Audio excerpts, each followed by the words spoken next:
Okay, welcome to another webinar.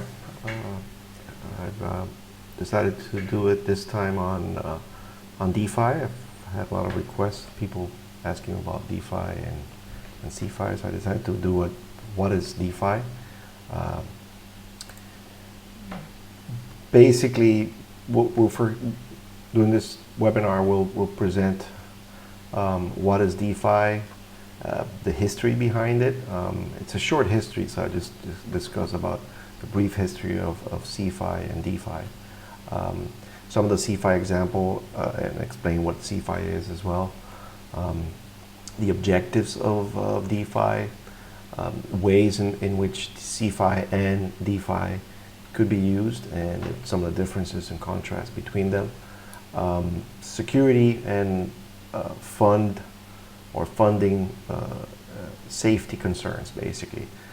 What are the concerns around putting money in an institution or a digital contract on a blockchain or distributed ledger? Other use cases that we're going to look at. Finally, risk management. It's a very important topic of compliance and KYC. And obviously, we're going to talk a little bit about the future of DeFi, where this is actually going. So what is DeFi? Just a short definition, it's a decentralized finance. That's basically what it means. CeFi is centralized finance, but in this case, DeFi, decentralized finance, is financial applications based on DLT or decentralized ledger technology, smart contracts, or blockchain focused on improving and enhancing current legacy centralized financial services with no third-party counterparty. Because the idea here is that you have two individuals, as a simple example, where they want to enter into a contract, there's always a third party, or in this way, the counterparty, that allows for that contract to be executed.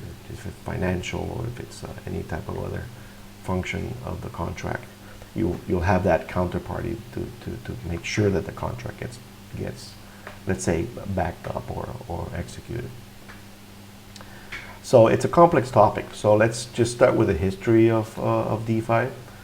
There's actually a first layer which was solved when Bitcoin was invented in 2009, or at least when Bitcoin was introduced to the world so people could start using it.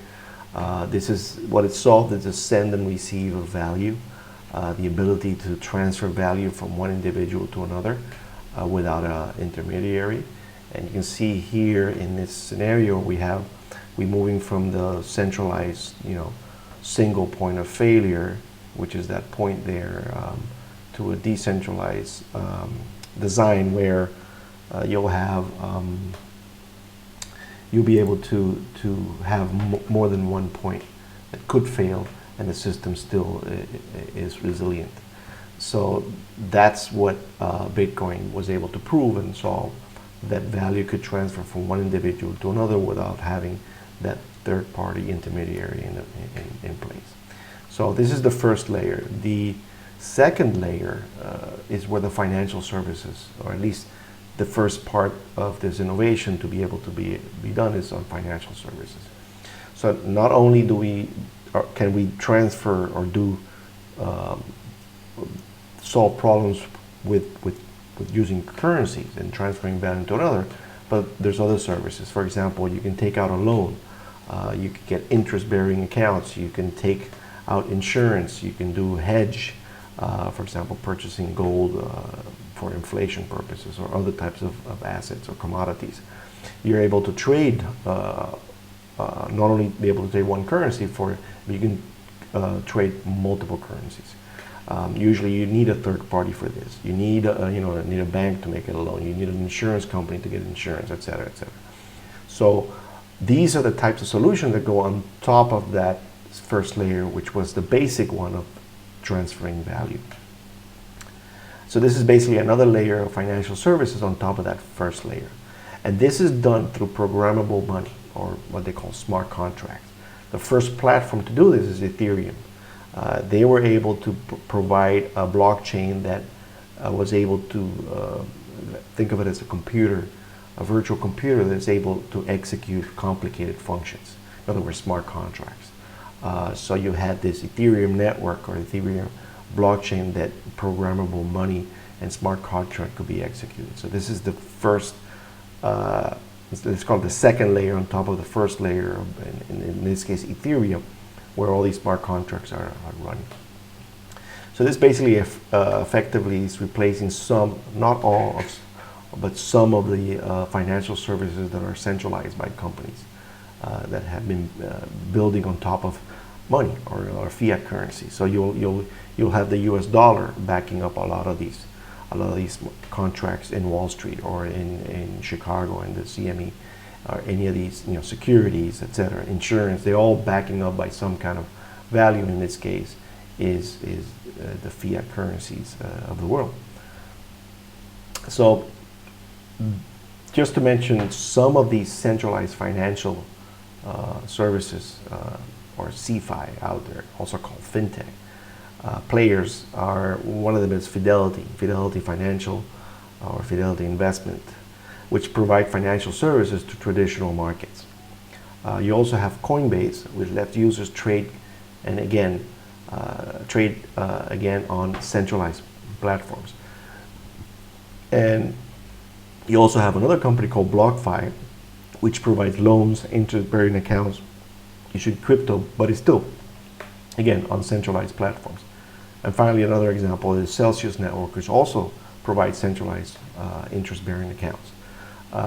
The key here is that all these are legal entities in different jurisdictions that provide services for users. So they're centralized financial services, just like any typical traditional financial fintech company or traditional bank financial institutions out there. But these are the innovators out there. But they're still using a centralized model. In other words, there's a point of failure. There's a point, you need that third party, you need that government, you need that compliance, you need all those regulations to kick in, make sure that these players behave accordingly. So this is basically CeFi. Now, one of the objectives of DeFi is basically to provide financial services without a third party or a centralized platform that needs to be trusted. So in this case, it's the complete opposite. You were trying to say we don't need those third parties because we're not centralized. So we could fail in different areas, but still provide solid foundation for the contract or for what needs to be executed. This can be done for most services, but not all. Basically, because you need in some of these contracts require outside interactions with the outside world. So with time, more and more of these financial services will be migrated over into DeFi. And this is going to be using what they call oracles and decentralized oracles. These are basically innovations coming up that are solving that same specific problem, because most of the smart contracts in terms of loans and insurance and all what we mentioned, the basic ones, can be done because there's everything is digitized. So you have the dollar is digitized, for example. All these cryptocurrencies are digitized. So if you really wanted to get the basic interest-bearing accounts, for example, there's not much interaction with the outside world. So that can be done digitally. That's what it's getting done. Once these oracles start to work, which they are already, but start to get implemented in production and start being used more and more, you will see a floodgate open. And a lot of these financial services that were not able to get in because there were outside inputs and outputs now become part of the digitized using these oracle systems. So some of the ways you can use CeFi and DeFi, so we'll start with CeFi. We'll do a centralized loan service, for example. Very simple. You take a loan in US dollars and you collateralize it with cryptocurrency, Bitcoin, Ethereum. That's a basic fundamental of how this works. In these cases, KYC is always required. So because these are centralized legal entities, they are regulated and they need to provide KYC and abide by certain AML regulations. But in this example, you have, for example, Alice, a user, decides to put down $10,000 of BTC into user contract account and be able to take a loan of 5,000 out of that 10,000. So she goes and opens up a bank account, one of these participants, for example, there's CeFi, participating in the CeFi environment, and they put down worth BTC or cryptocurrency, and they locked it up in that account. In other words, they have a written contract with that company to lock the $10,000. And the company then decides, okay, I will loan you $5,000 because when you give me the $5,000 back, I'll give you the 10,000. It's like collateral. So, and the way they give the user the $5,000 is in it could be in either fiat USD dollars, could be if there is a CBDC or a central bank digital coin that's out there developed, and in the near future you probably have one of these banks will have one, or a stable coin that represents 1-to-1 to the US dollar, for example. They could be deposit that amount of dollars in the 5,000 into their bank account, and they'll be able, that Alice in this case, the user that got that loan, will be able to pay its credit card balances, debt, and that credit card interest, that's what it makes the case for these users to use these services, is because they usually pay a 20% interest on their credit cards, but their loan is 5,000. So taking a loan for 5,000, it's a lot cheaper than keep paying a credit card balance of 5,000 at 20% interest. So that's an incentive to do this now. But again, it's a centralized service. In case of DeFi, you have a decentralized loan service. Same idea here. You put cryptocurrency like Ethereum or Bitcoins, which are wrapped, because this is a smart contract on Ethereum, you have to put Bitcoins and wrap it around Ethereum, and you put this in a smart contract. KYC is optional. This is where you start a lot of challenges and debates between who gets to participate in this, and that's where the bank are on back, but that's a whole different topic that we can talk about. But the same example here, $10,000 worth of BTC go into a smart contract. Instead of being in a written contract where the user gets an account, it gets stored in a smart contract. And they're able to take a loan of 5,000, the same idea here, take it out in cash, and the same thing, the smart contract is the one doing this, not the company. It's a smart contract doing this, sending the stable coin or the CBDC or the USDC onto the user's bank account. So the user's bank account puts that, the smart contract gives them the 5,000 in tokens, because they talk that they're digitized money, in this case tokens, but not BTC. It's actually a USD or CBDC or stable coin, if CBDC is there. No, I'm just mentioning here as an example. It gets deposited into the user's bank account, where in turn they can pay the credit card. Same thing, credit card interest 20%, but their loan is 5. So again, the same idea, but now your breadth of users, for example, the KYC issue is not required for this specific service. You can add much more people into this participating ecosystem. It's decentralized. It's very difficult to shut down, in other words, and regulate. But the idea here is that you will get this market going out there and open. And this is the difference between decentralized finance and centralized finance. This is a very good, simple example to portray. Now, next questions users are going to have is, okay, who is the counterparty in the other side of the trade? So this is where the magic of the smart contract comes into being, because you might think, okay, who's I know that one of them is the centralized legal entity, that's the counterparty, but in the DeFi, who's that, right? So the other side of the trade, you have a person or institution that wants to lend their currency. So this is what they call the liquidity providers. So I have Bitcoins, I have Ethereum, I have all kinds of cryptocurrency that I want to get some interest paid back on me, because if I put this money in my bank, it's not going to pay. If it pays me 0.5%, is a lot. So 5, 6, 7, 8% to do this is an incentive to go ahead and participate in this.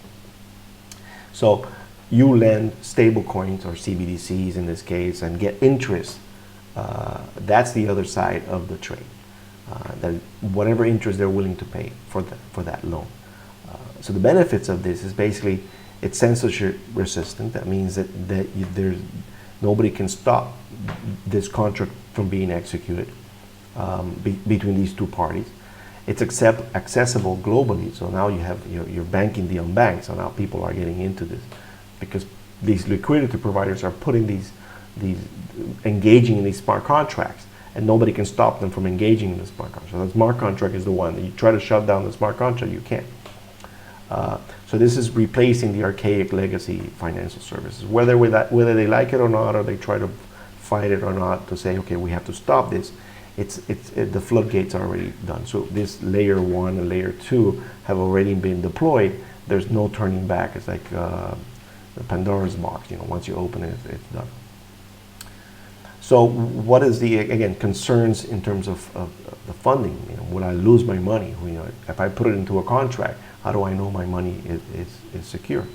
And normally the centralized CeFi, you have a legal entity that you can go to and take legal action to get your money back. So who's responsible for the funds? So in a peer-to-peer, there's no third-party counterparty. So in a centralized financial institutions, only way to lose the currency is if the institution decides to break their contracts. So now you got legal institution, you have people in that building or in that company, and if they decide to go rogue or do bad things or break the contract or whatever, there's accountability that you follow, but because these humans are able to perform this. A smart contract is such digital math, it won't be able to do that. So in DeFi, the smart contract has very simple rules in case of the loan, right? So the lender sends crypto to this smart contract, and this gets mathematically locked. So there's no way you can go in there because it's locked with cryptography. So you can't really go in there and say, let me try to break it, because that same innovation and that same technology is being used by the banks to secure their own networks, right? So mathematically, this contract gets locked as an interest-bearing account. So as long as the money is it's in there locked, it will pay interest to that lender, because they want to get a 5, 6, 7% interest. So only when the lender decides, okay, you know what, I want my money back because I don't need, I need to buy a house or something like that. I need to buy a car or whatever, and they decide that they use their keys, their private keys, to unlock that mathematical lock and be able to exchange. So basically, that counterparty becomes the smart contract, that mathematical lock. So in the legal contract, the customer has the bank, but in a smart contract, this is immutable. So it's the same idea between a legal contract with a customer and a bank, basically. The point here is there's no human involved, and that's the biggest concern. There's no human that involves or needs to be involved to execute this electronic contract that's being done by the smart contract. The key here is the private keys are controlled by the participating parties, have total control, and the smart contract is the counterparty, or in other words, math is the counterparty. Some final other cases that you can use with CeFi is another example or use case is centralized money markets or money market service. This basically provides capital to fund managers to provide return on investment. So you have a fund manager that grabs investments from investors or money for capital from investors, and they invest it into some kind of product or service, or put it in a specific market to get return. This is usually a manual automated process. So the fund manager is responsible to managing to making sure that the return comes in a constant basis. So in other words, it's a manual process. And that human fund manager is required for this, or at least the institution is required. And the DeFi, same scenario, the decentralized money market service. Again, you have an automated smart system that moves cryptocurrency in this case. So that asset, that base asset that the investors are putting in, to the best investment, that provides the best investment return available. So the smart contract is constantly looking at other money markets available and which gives the best return, or other assets the smart contract can move that assets too to get a better return on investment. Again, being done by the smart contract. There's no human involved or no fund manager involved. Now, one big thing that we get asked a lot about when it comes to smart contract is what type of risk management is getting applied. So these smart contracts are not people. They're in an institution. They're not making decisions like in the current financial systems, whether these institutions or individuals, like I mentioned before, they can make mistakes. They don't want to perform that contract, or they want to break it. You have to enforce it. And there are certain procedures and policies and things like that to manage the risk. So these are, and again, these are early phases of this innovation. So we will see how this gets managed in terms of risk, right? So, but the idea here is that it gets better with time, because financial institutions in the early days, in the 50s, when you had derivatives, they started to make mistakes, and all these risk management started to evolve and making these investments more sound and solid. But to mitigate this type of risk management, or to mitigate the risk management in the CeFi world, contracts are executed by people and institutions that are making these decisions. So that's how centralized financial services work. And these institutions are, again, individuals that can make mistakes or cannot decide not to perform a specific written contract, right? So you have to constantly be first auditing these written contracts that are required by either the regulation or the compliance, or both combined, because they fall into this. These legal entities belong to this regulatory frame. They fall under these regulatory frameworks in those jurisdictions. In the case of DeFi, where you have smart contracts, is code executed by mathematical rules. So now you have, instead of being a written contract, it's a smart contract that's written in code, in software code. Now this code can have bugs and vulnerabilities, and that's where the risks are mostly. That's where the risk management has to be focused on. It's on the actual code, and these smart contracts, or they call it code review, has to be constantly being done. So you require that by regulation or compliance to make sure that the code is reviewed. This can also be a requirement from the market, from the users.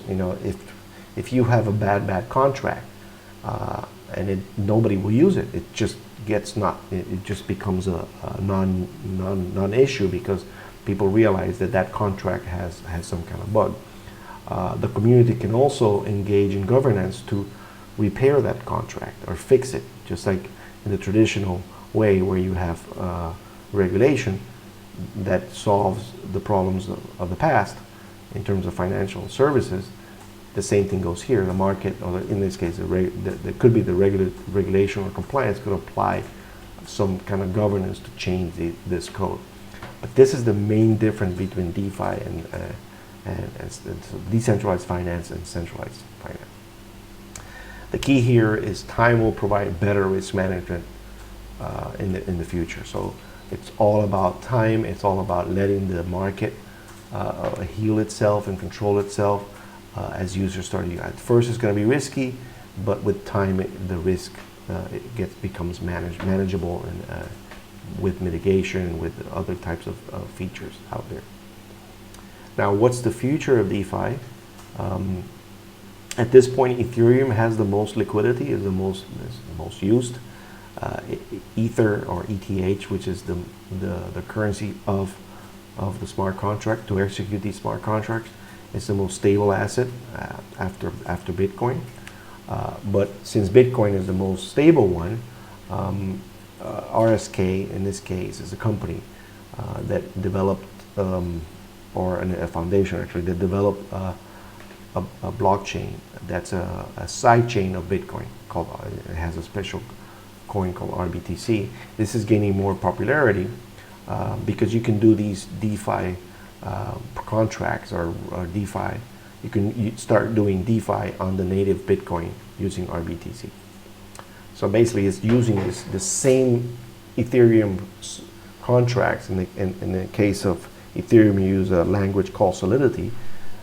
Those same capabilities can be used in the RSK BTC blockchain. But the difference here is that security now falls, the stability and security now falls, instead of being Ethereum, it falls under the Bitcoin blockchain. And this is done through a federation of signers that lock BTC and issue smart contracts on the blockchain. So the same idea, but now it's being locked by, or being collateralized, let's put it that way, by there's no counterparty in this case, or third-party counterparty. The counterparty is now that contract with the Bitcoin, with the Bitcoins that are locked by these signers in this federation. So these are new developments that are coming up the last five years or so. So the network has been growing and growing in popularity, and more of these contracts are migrating into RSK. So the future looks very bright for the DeFi infrastructure and DeFi contracts.